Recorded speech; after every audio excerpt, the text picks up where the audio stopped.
namin ni Kath for the film, somehow nare-reward siya with all the love and support that we've been getting from all of the Filipinos, not only in Manila, in the Philippines, but all over the world. So, parang they fuel us even more for this project, you know, to give it our all pa when it comes to what we can do as of now. So, thank you so much, guys.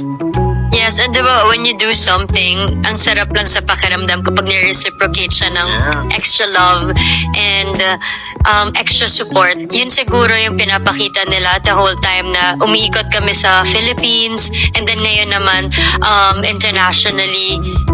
Grabe lang siguro magmahal at sumuporta yung mga Pinoy.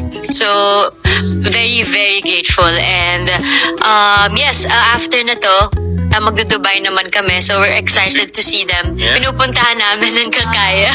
All of our hard work and lahat ng binigay namin. We love you.